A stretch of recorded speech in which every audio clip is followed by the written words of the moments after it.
we want to give a shout out to what I always kind of talk about this, what can be a star making performance.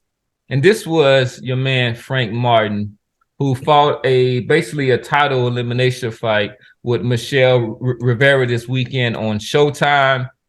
And I thought that he not only lived up to his hype and his building, he wasn't. I think he was the favorite for the fight, but he was ranked lower than Michel Rivera.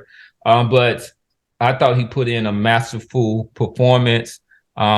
He showed quick hands, quick feet, not only quick feet, but good footwork, good boxing IQ, showed good power, and dropping your boy. And there was not a lot that you can find to kind of critique this performance. So let's since we're just getting him back, Coach Day, did you get an opportunity to watch this fight over the weekend? You're on mute. You're on mute, right, Coach?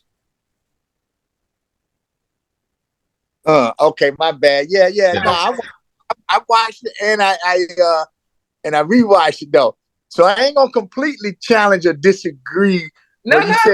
We don't mind. You said it want a whole lot to critique. So first of all, let me say, I think within the WBC, I think Rivera was ranked number 9, something like 9 or 8. I'm not sure which one. So absolutely, just a great fight. And I like my man. I like Martin a lot. I really like him a lot, man. In fact, these southpaws, I like him, man. Yeah. But I thought it was a great, stunning performance. But coming from that coach's angle, hey, look, man, when he throw that brick hand, man, when he throw that left brick hand, I saw that back foot coming up the majority of times that he would throw it, which means he's either reaching and then plus he's squaring up. All right. So just not a cool thing to do, man. And also, so now don't get me wrong. Now hear me out. The dude's performance I think was great, but I just terms of coming from a coach's angle in terms of look, how are we gonna stop this up and coming guy? If he's ever crossed the ring from hit hard boxing, this is the thing that we're gonna do to bring that thump to this man. You know what I'm saying? Mm-hmm. He reaches with that daggone brick hand often. You go back, you watch that fight. Every time you see that left hand come, I'm telling you right now, 6 or 7 times out of 10, that back foot is coming in and squaring up. Well, even if you listen to his corner, if you listen closely, they said stop reaching, right, with his punch. I thought that was part of it was a product of fighting a tall, kind of rangy fighter who was able to, at some points, establish some distance, even though Martin was able to overcome it with his footwork. But I heard almost in every round where the coach would say, like, don't reach with your punches. And I say that to say because when you talk about this guy's footwork, a part of a fighter reaching is that he's not using his footwork. He might be still have the agility and athleticism, Cam, but the man still got to grow a lot on using that footwork and those head fakes and his fakes to get in range, man. So those are two major things. And I think that last thing too, man. I love how when he was fighting an orthodox fighter, man, I love how he did work to get, that right foot to the outside. But the majority of the times he won that battle in terms of when you got a southpaw and an orthodox, he's fighting to get to that outside. But the thing that I didn't like is that instead of with some fakes or something, he hopped and lunged. Like you knew he was going for the outside. There was no fake or just diversity or confusing the guy to work to get to that outside. He would jump and lunge to get to that outside. Now, he beat Rivera, which is a 12-foot joker, but there was no fake and creativity to get to the outside. You cannot do that, man, against a Shakur or Tank or So and then against Rivera. No, you bring some good points, but I guess I will say this, and I'll throw it to Boston. He seems to be chomping at the bit. Yeah. Is that I thought Rivera made the footwork battle very, very easy. The guy was circling to his right the whole time. It didn't seem like he was even concerned with getting his outside foot or which would be his left foot outside of there. And the only thing that's because he had bricks. He got bricks in his feet. Yeah, Not let, but not even let. his corner, like where is his corner and say, listen, you're circling the wrong way. Make sure that you establish these good angles. But go ahead, Boston. So No, no. I you said mean, that you you pretty thought much when Dave mentioned the footwork battle, I was going to try and jump in and say that it really was no battle to be fought. This kid, I'm not sure if he just didn't get any southpaw sparring in, or if he was at such a significant speed deficit. And that was the other thing I was going to try and jump in when Dave was mentioning about him lunging and reaching in the back foot, coming up with Frank Martin. I think Frank Martin realized very, very early in that fight that he had such a superior speed advantage that he could get away with almost anything in there against the kid, Michel Rivera. That doesn't mean he should be doing it. All right. And like Dave said, that, you know, you still shouldn't be doing it, but he was at a very, very significant, he had a very, very significant speed advantage. Michel Rivera's feet are like, you know what he reminds me of? He reminds me a lot of Richard Comey, kind of in terms of his athleticism. yeah, Coleman has super heavy feet. Yeah, he's got legs. Very heavy feet. When I say athleticism, I mean like lack of athleticism. It's just kind of it's a solid, sturdy, got good technical ability, but not very dynamic, not very explosive. And he couldn't win the foot battle. He couldn't. Frank Martin is a superior athlete, and he had the quicker, faster, more educated feet. He was always on his outside.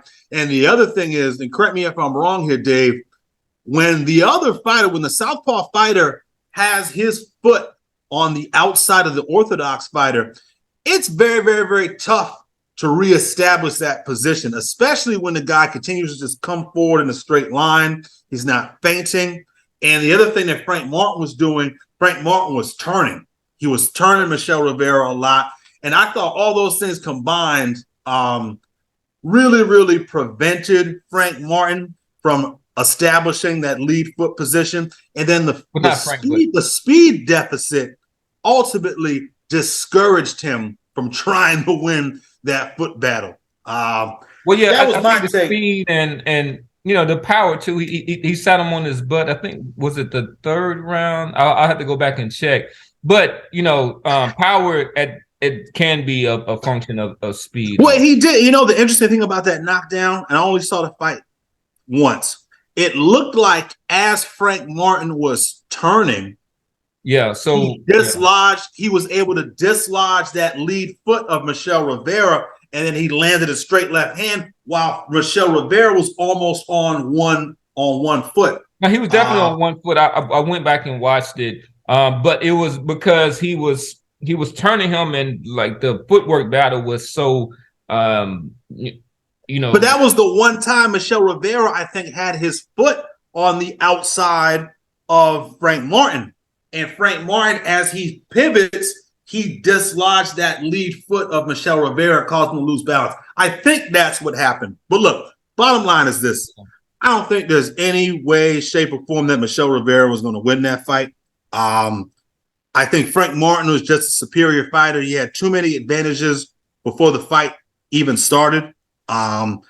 Michel Rivera and his team didn't make any adjustments. If it were me, and I were preparing Michel Rivera for that fight, I would try to bang it out with this kid, Frank Martin, and try and make the fight ugly and try to win the fight in the pocket. Not that would have made much of a difference.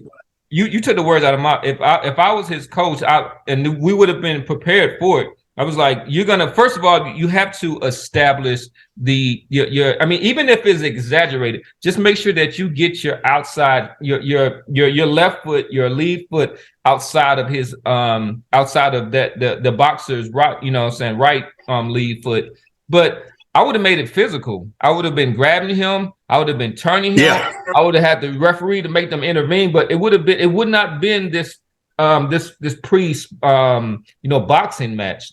But let's turn to the casual one.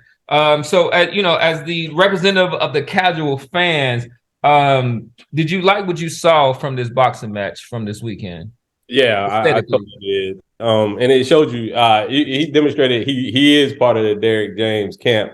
He came out looking like almost like a baby Spence, almost with his style and everything. So he's looking good. And then you think so? Yeah, yeah. Spencer's a little more lead-footed. I want to. I was gonna say, man. Go ahead. Style. I mean, he's fast. Frank Martin's fast, but I'm like the style. Yeah, I think that, and then being defensive, like high, almost like a high guard, defensive minded. Yeah, I think that's the Derrick James, Earl Spence type camp. You know what I'm saying? But what I enjoyed was the Bud camp was hating on this fight like the whole week. Like Bomac was like, man, Rivera got this. Rivera gonna win. And then even Keyshawn Davis did a whole video almost talking about how Rivera was a smarter fighter and he's gonna win this pretty easily. Fighter. Wow. Yeah, he was the smarter fighter of the two. And he was I know, but I'm like, wow.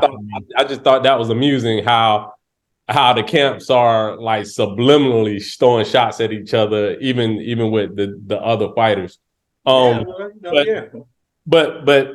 I think this was Frank Martin's coming out party. We've been talking about him for like the last 10 minutes or so on this portion. But at the end of the day, you know what I'm saying? I think he looked good and he dominated. So with that said, let's stay with you, the casual one. So, all right, in the kind of within the pantheon of the 135-pound weight division, whatnot, what do you see him situating himself at this time? I see a fight. He can go like Isak Cruz. Good luck finding Isak Cruz. Yeah. Raleigh. He called out Raleigh Romero. Now you talking. That's a fight. That's not. Raleigh, if you watch him, he interviewed after the fight. He said, "I'm no longer a lightweight fighter." He's moving up, huh? Yeah, he said, "I'm no longer a lightweight fighter." So that's okay. I think Isak then. You know, Stevenson said he'll fight him. I don't know if Frank Martin's ready to jump into that just yet, but I think that'll be a great fight too if he chooses to. But I think Isak probably be the one that he should be going after. What do y'all think about a fight with the kid Floyd Schofield? Not that fight, that's a tough fight to make because of boxing politics, but have y'all seen Floyd Schofield? I haven't seen him fight, man. But I when I was looking at the ratings, though, I mean, I think this Schofield kid is ranked higher than even Cambosa, man. I thought in one of these divisions, man, might be 11. But I think I don't know, man. I like what Randy said about Cruz, and I haven't checked out his. I don't think the guy fought that cat Chris Colbert yet. I mean, if I was him, I would try to stay within the top 10. You know what I'm saying, of any of those divisions. But I don't know if I would go straight for those top 3 yet. I don't know if I would shoot for a Haney or Stevenson. I mean, if you get it, yeah, you get it. But hey, I'd be trying to shoot from anybody, maybe from daggone 4 down to 12. I would try to stay in the rankings of the 15. That would just be it. And I would try to get as close to those 3 as I could. I think he has that talent. Even though and I would agree with Coach. I mean, Schofield has a impressive box rec, and he seems to be a powerful fighter. But he's a youngster. He's only 20 years old, and so I think with Martin, he's 28, 27, turning 28 years old, and I think at this point he's ready to kind of make his mark.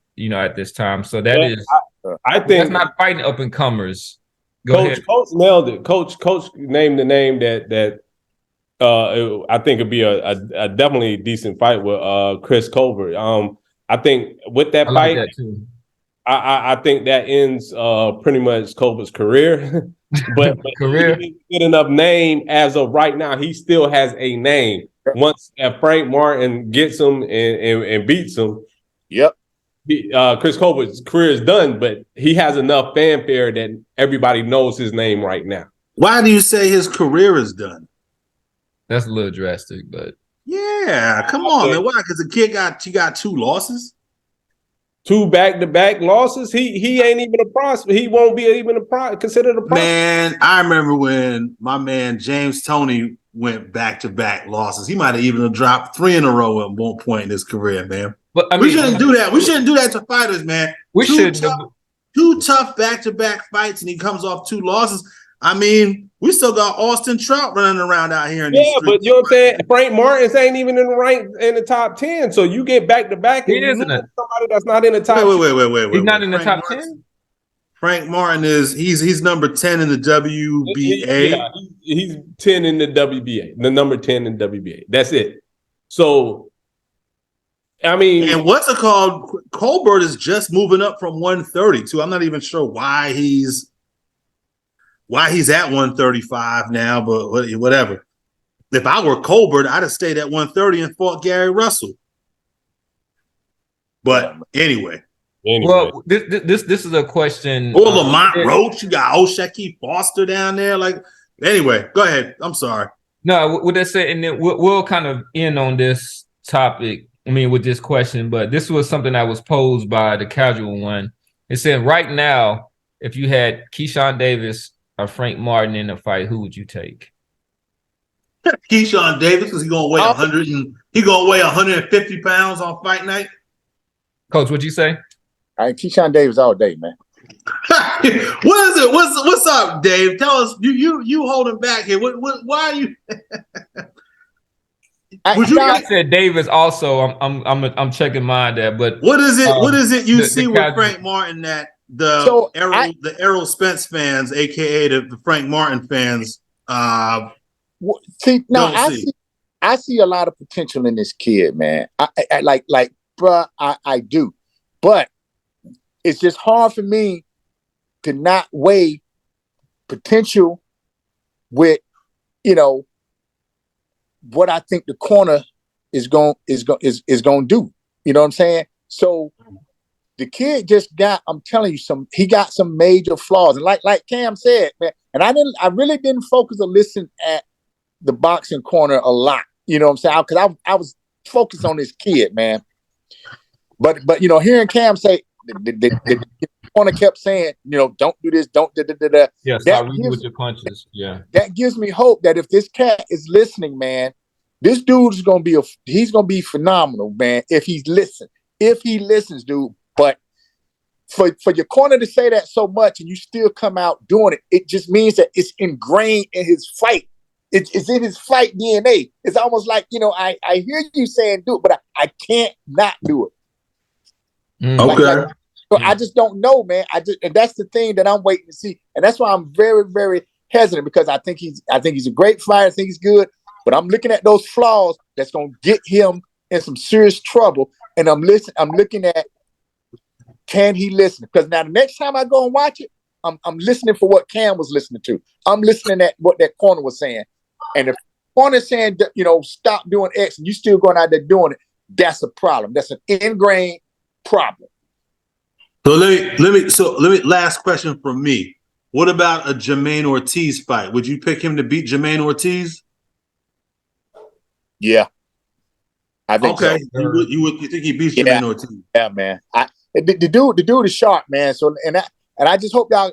That's why I know I'm walking that line. And the dude, I would pick him. And yes, he would beat Jermaine Ortiz.